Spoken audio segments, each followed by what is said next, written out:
quand le mémorial de Rivesaltes a été inauguré, on a écrit des articles, des entretiens, etc. Et l'iconographe, un jour, m'appelle et me dit « J'ai vu un site où il y a des photos incroyables sur Rivesaltes » et elle me montre les photos de Paulsen.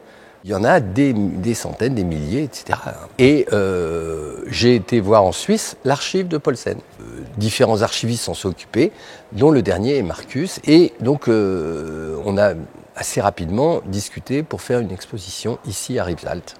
En Suisse, il est un des photographes les plus importants des années 30 jusqu'aux années 50. Pour vrai dire, Paulsen, il était hispanophile. Même avant sa carrière de photographe, il a été en Espagne. Il a travaillé dans les années 20 comme graviste là-bas. Et puis après, quand il est devenu photographe, il a été plusieurs fois en Espagne. Il a travaillé comme reporter. Il a publié des reportages dans des journaux suisses. Ce qu'a fait Paulsen donne le contenu de cette exposition et donne un sens. Puisqu'il a fait donc des voyages en Espagne, avant la guerre d'Espagne, pendant la guerre d'Espagne.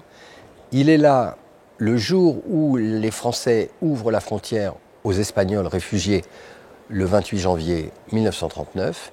Il photographie cette retraite sur la route du Perthus et à l'intérieur de la ville du Perthus, le contrôle par les gendarmes, etc. Et il revient 3 ans après, début 1943, et il vient ici à Rivesaltes.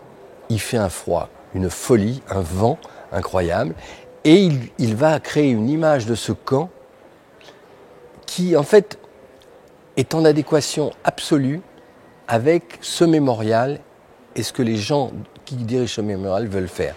C'est absolument incroyable.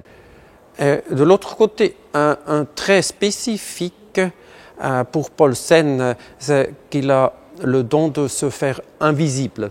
Il a su s'approcher donc des gens. Il est comme un élément qui appartient à la situation. Quand on a discuté avec Marcus, moi je lui disais « mais incroyable ce photographe, on dirait un espèce de Capa suisse ». C'est quelqu'un qui photographie de très près. C'est-à-dire qu'il fait dans ce camp, il faut imaginer la misère dans laquelle ces gens sont. Il arrive à faire des portraits incroyables d'enfants, de femmes. Et ça, les photographes de l'époque ne font pas ça. Il utilise comme Capa 2 appareils, Leica et Rolleiflex, alors que les photographes de l'époque n'utilisent pas ces appareils-là, ils utilisent des appareils beaucoup plus lourds, beaucoup plus gros. Ensuite, ils travaillent en liaison avec des organisations humanitaires, ce que font Chim et Capa. Plus tard, dans les années 80, on a commencé à dire qu'il est un concerned photographer, un photographe engagé. Mais c'est le trait le plus important de Paulsen, qu'il s'est toujours engagé pour les faibles. Il exposait ces photos pour la première fois dans l'endroit. Je dirais qu'elles ont été faites pour être dans cet endroit et que cet endroit a été fait pour les accueillir. Et ça, c'est magique.